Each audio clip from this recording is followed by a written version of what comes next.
Hi everyone.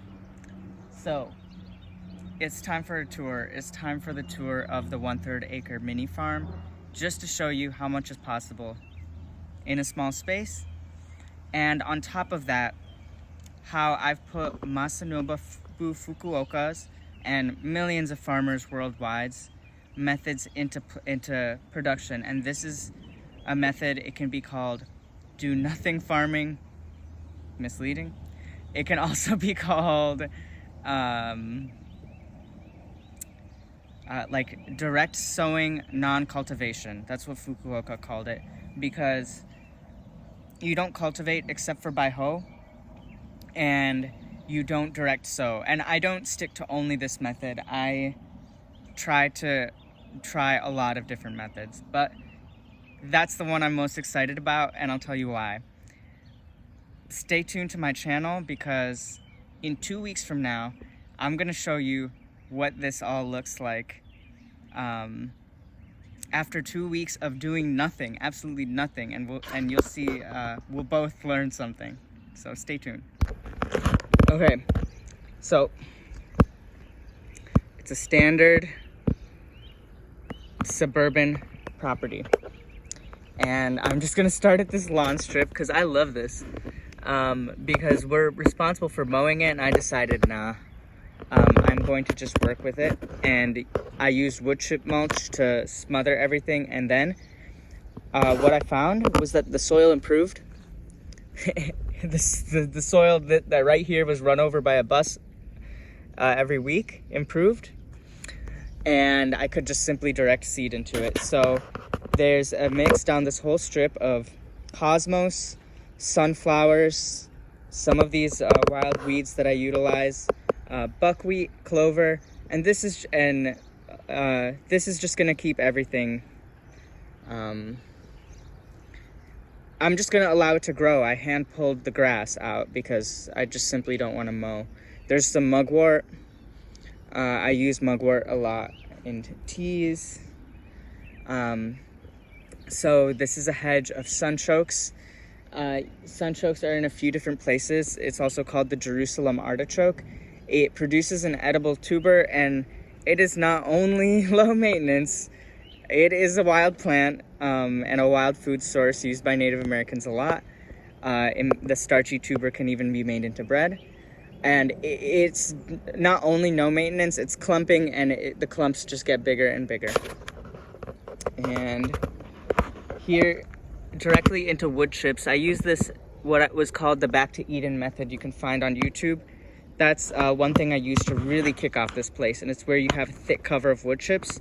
And from there, all I did was put the wood chips to the side and throw seeds down, and it just turned into this mix of coriander, kale, and lettuce. In this bed, I've been doing ecological succession. So this bed is all about no-tilling and ecological succession. So I started with lawn. Last year I planted annuals simply just by throwing seeds into here. Mustard greens, okra, there were these castor bean stalks. Just different things grew in here. And then I also transplanted native plants. Tall coreopsis, St. John's wort, echinacea, rattlesnake master, Yucca eringifolium, and elecampane. And these all have medicinal properties that I can't get into now. And then also, I chopped and dropped a lot of cover crop. It was all like, kind of looked like this.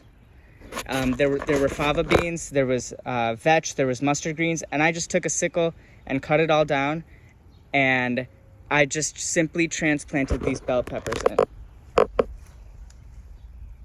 And there's a whole row of bell peppers, so there's no empty spaces. There's basil and there's watermelon too. There's no empty spaces. I simply fill everything very tightly in this bed, and it's an ecological succession. So it's going from annuals into perennials, which actually, there's an oak tree here.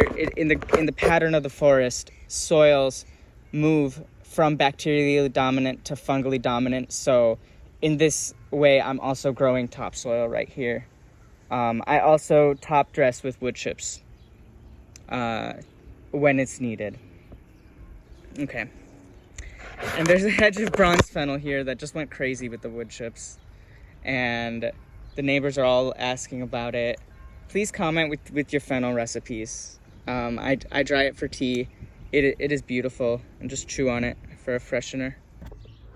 So, after this first section, I have a path going through, and here we go.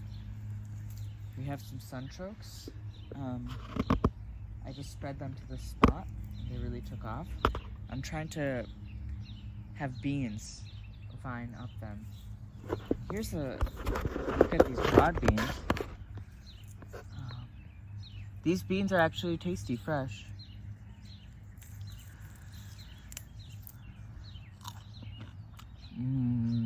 It's like a pea. Mediterranean vibe. Here's some of the beans coming up. And that's actually an okra seedling. I'm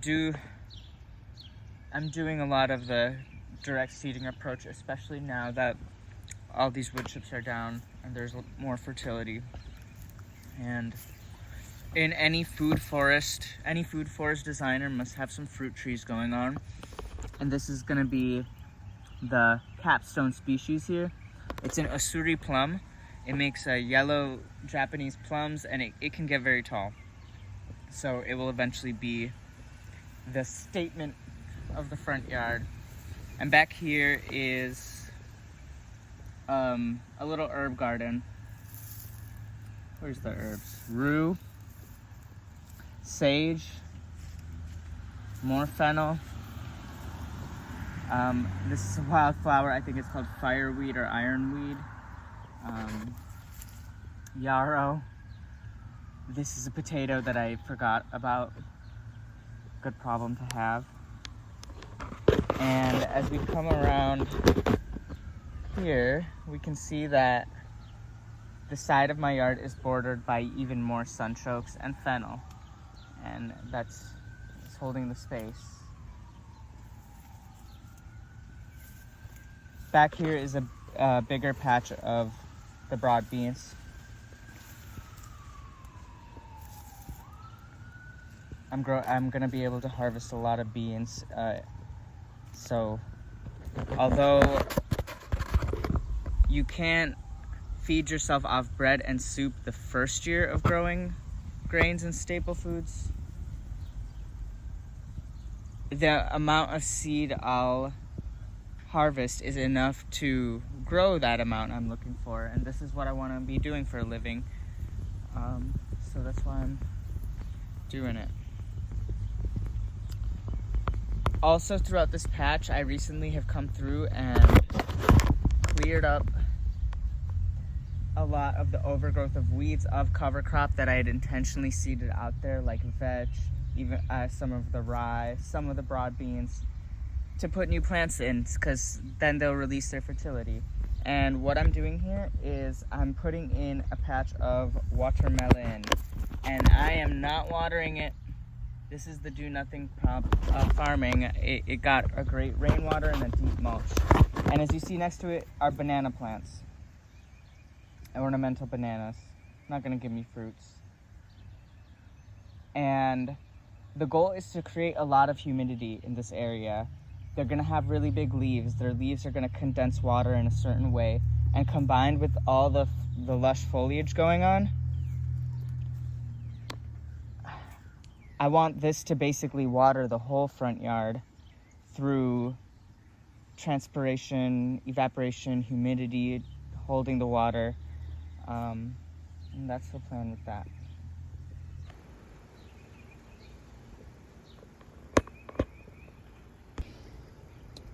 So here, again, you'll see that this is the reason I get to stop for 2 weeks. It's the buckwheat. It's gonna hold in all the water into the ground. It's gonna keep everything green. It's gonna keep the weeds down. If it outcompetes itself and some of them decompose, it's gonna fertilize, or if I choose to cut it in 2 weeks, you know. And we've got some specialty mints in here and herbs like feverfew, lemon balm, hummingbird mint, stevia, thyme, and then also throughout here is this polyculture guild of ground ivy, lettuce, and kale, and it all just kind of holds its space. And then my babies, the corn, the corn, the corn, the corn. So here's that corn.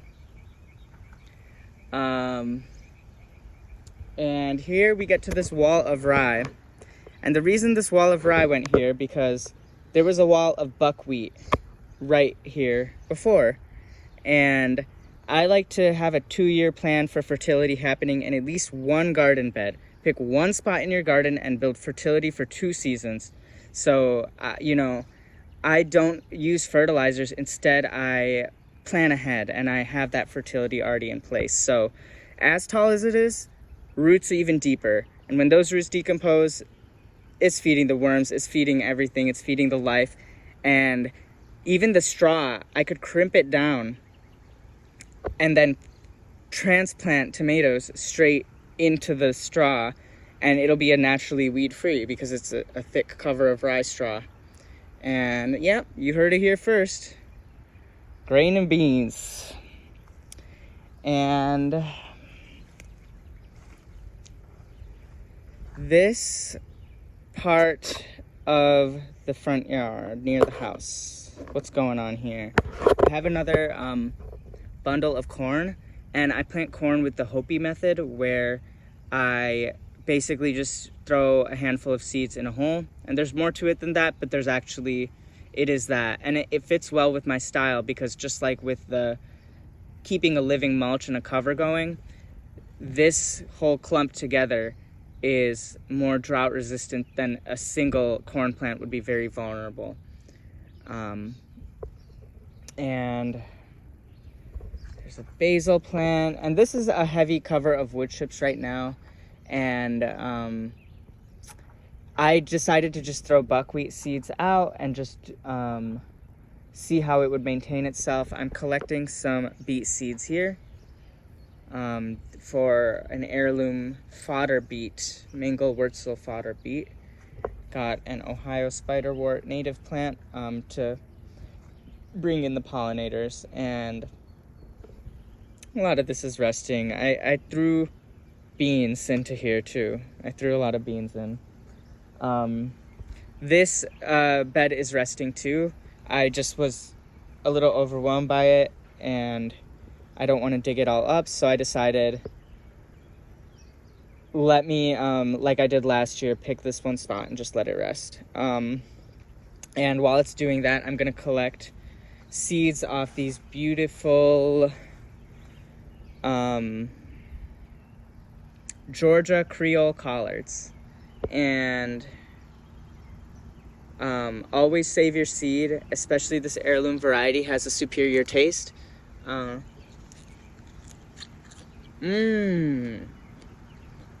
can't give you taste through YouTube. So you'll have to just get some heirloom seeds. And I'm so excited that with that I can grow a field of collards of this kind, you know? That's what's up. Here's the potatoes that accidentally grew, which is pretty cool. One thing I want to mention is this willow. I do this a lot. I plant willows, again, ecological succession, but there's something in particular about the willow is it brings water to the area. Sunflowers, I tucked some nasturtiums into here, just threw nasturtium seeds out. This area is a little more weedy because I just don't get to it as much. I transplanted a cucumber, and hopefully it meanders on the chain link fence. It's a Space Master. And here's my friend, the potato beetle, that can defoliate a whole crop, and they're mating, but I don't do any control. This is, again, potatoes from last year that just keep coming up. This one's flowering, and so my potato beetle management plan is to let them defoliate the entire crop, plant enough potatoes in different places that I stand a shot. And once they do defoliate the whole crop, that's my cue that we both got fed and it's time to dig my potatoes and eat them. Oh, I must mention this. This is a Khorasan.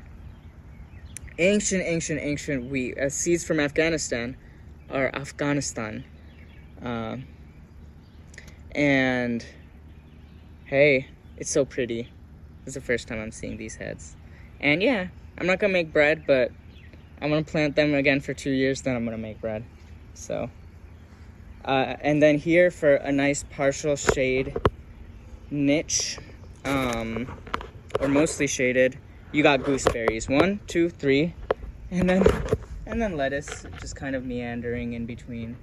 And it's just holding space. A lot of heavy wood chips on it, and eventually this will be just like a berry hedge to just collect berries. And so this is my front yard. No mow, no gasoline, permaculture paradise, according to me. And what gives me the most use is actually the wild lettuce and the dandelion greens, the red clover. In my line of work, that stuff is not only marketable, but it's also actually just part of my general health practice. I drink the juice of wild lettuce, don't at me. And yarrow, a very good herbal medicine, can stop a cut from bleeding in even like less than 30 seconds, even a deep cut. Jasmine, just for fun. And there's just one more spot, which is, this was one half of the front yard. I couldn't help myself. I've gardened this whole other side of the lawn, and that's just where I'm at these days. This spot is overgrown, but all I did was toss a lot of seeds in, and just to see the results. The bindweed took over in the last 2 days, and I'm gonna let it. I'm just gonna let it. As I said, I'm taking 2 weeks off from maintenance to learn a thing or two about natural farming, and I can easily recover it with a sickle 2 weeks from now. And so you'll see some lettuces, some hostas. Hostas are a Japanese vegetable, by the way. It's not just a pretty plant. All these are arugula seed pods. I was gonna collect them, but I think I'll let them reseed themselves for the fall. And this is actually turning out to be an important patch. I didn't expect that to happen because I thought, hey, that's shaded. But the partial shade is crucial because it's extending the season for the peas, and for the broccoli. The broccoli would have bolted, and even this tomato. This tomato would have been fried in the heat wave last week if it wasn't in partial shade. And lettuces, I'm learning, is just so reliable. This variety is Aleppo spotted lettuce from Syria. Simply beautiful. Let's give you a taste test.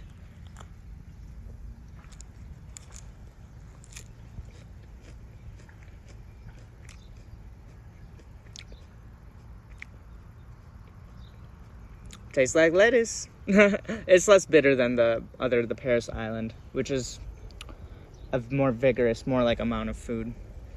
So yeah, I'm letting these, I literally just stuck them in the wood chips. Just picked up a plant out of the tray and stuck it in the wood chips. And as you see, I'm cutting the heads back. So I'm letting them get really big. Then it's gonna be like cut and come again heads. Stuck a potato in the wood chips. That's what happened. A sprouting potato on the kitchen counter. So I'm gonna have a lot of potatoes and probably harvest them when they're still small throughout the season. Under this dogwood tree, I dumped a ton of wood chips, my future topsoil, and there's strawberries interplanted every so often, and they're gonna create a natural ground cover. This was more, I'm just very stubborn about the lawn thing. I do not want a weed whacker, I don't want a mower, and I don't even want to be coming under this tree with a sickle or whatever like I was last year. So I don't know if you've ever grown beets for seed, but the flowers smell amazing. They smell like vanilla cream. And I'm growing these mango wurzel fodder beets, just because I thought it was practical to grow giant-sized beets for soups and stews, and I don't know, get some giant beets on. And so I'm mostly just growing out the seed. It smells amazing.